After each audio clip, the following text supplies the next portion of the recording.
आज हम आपको महाभारत की एक ऐसी कहानी सुनाने जा रहे हैं जो आपने पहले ना कभी सुनी होगी और ना ही देखी होगी। यह है महाभारत के युद्ध की एक अद्भुत कहानी जो गुरु और शिष्य के बीच लड़ी गई थी, भगवान परशुराम और भीष्म पितामह के बीच। इस कहानी को शुरू करने से पहले हम आपको बताना चाहेंगे कि इसका पहला भाग हमने अपने चैनल पर बनाया है। वहाँ हमने बताया है कि इस महान युद्ध की शुरुआत कैसे हुई, तो वह वीडियो जरूर देखें ताकि आप पूरी कहानी का आनंद ले सके। अब आइए जानते हैं भगवान परशुराम और भीष्म पितामह के इस महान युद्ध की अद्भुत गाथा। परशुराम और भीष्म पितामह का महान युद्ध 23 दिनों तक धरती कांपती रही, आकाश में बिजली कड़कती रही और युद्ध क्षेत्र में देवता तक भी भयभीत हो गए। यह था परशुराम और भीष्म पितामह के बीच का युद्ध। यह कथा महाभारत के उस अध्याय की है जो धर्म, कर्तव्य और प्रतिशोध की कहानी को दर्शाते हैं। परशुराम और भीष्म पितामह दोनों ही अद्वितीय योद्धा और अपनी मर्यादा के प्रतीक थे, लेकिन जब इन दोनों महान योद्धाओं के बीच युद्ध छिड़ा तो यह केवल दो योद्धाओं की लड़ाई नहीं थी, बल्कि यह धर्म और कर्तव्य की अग्नि परीक्षा थी।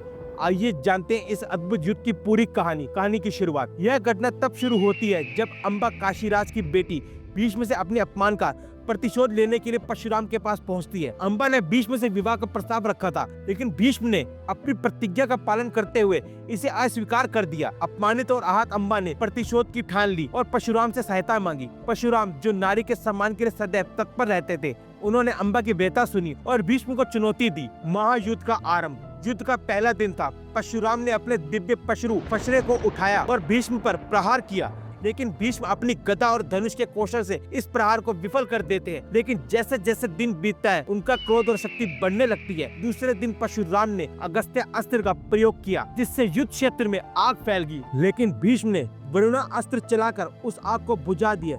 यह देखकर देवता भी उनकी शक्ति और उनकी रणनीति पर चकित रह गए। विनाश का मंजर। 5वें दिन तक युद्ध इतना उग्र हो चुका था कि प्रकृति भी संघर्ष का भार नहीं सह पा रही थी। आकाश में बिजली गड़गड़ा रही थी, धरती कांप रही थी और चारों ओर विनाश का मंजर था। देवताओं और ऋषियों ने इस युद्ध को रोकने के लिए प्रयास किए, लेकिन कोई भी परशुराम और भीष्म को समझाने में सफल नहीं हो सका। 10वें दिन दोनों योद्धाओं ने अपने दिव्य अस्त्रों का प्रयोग करना शुरू कर दिया। हर प्रहार से ऐसा लगता था मानो धरती के टुकड़े टुकड़े हो जाएंगे। परशुराम ने काल दंड का आह्वान किया, लेकिन भीष्म ने उसे अपने प्रज्ञा अस्त्र से विफल कर दिया। यह देखकर परशुराम क्रोधित हो उठे और उन्होंने भीष्म पितामह को हराने की कसम खा ली। युद्ध का सबसे बड़ा मोड़।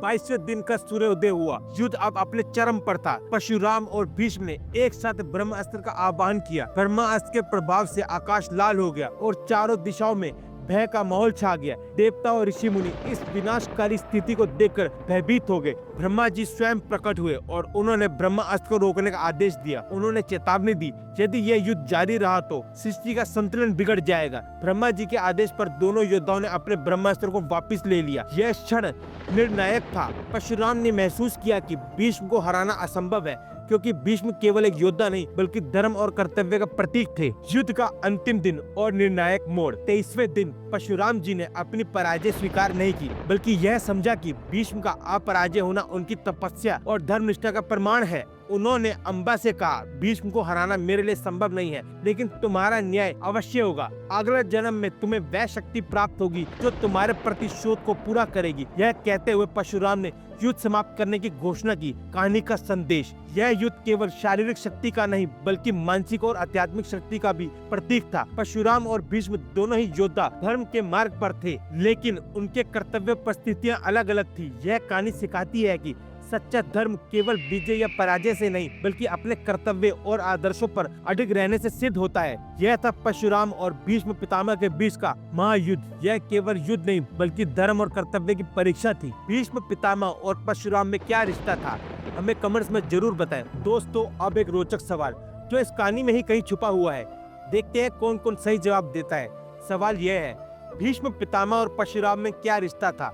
हमें कमेंट्स में जरूर बताएं। और आपको महाभारत की यह कहानी कैसी लगी? क्या आपने इसके बारे में पहले कभी सुना था? ऐसी ही रोमांचक, सच्ची और अच्छी कहानियों के लिए हमारे चैनल को लाइक, शेयर और सब्सक्राइब जरूर कर दें। और हाँ, बेल आइकन पर क्लिक करके नोटिफिकेशन ऑन करना ना भूलें, ताकि हमारी हर नई वीडियो आप तक सबसे पहले पहुँचे। हमारे चैनल पर और भी शानदार वीडियो है, वो जाकर जरूर देखें। जय श्री कृष्णा। आप देख रहे हैं कलरिंग बिलीव चैनल। ऐसी कहानियों के लिए प्लीज सब्सक्राइब करें और नोटिफिकेशन ऑन करके ऑल पर कर दें। ये कुछ और रोमांचक किस्से हैं इतिहास के, आपको इन्हें भी जरूर देखना चाहिए।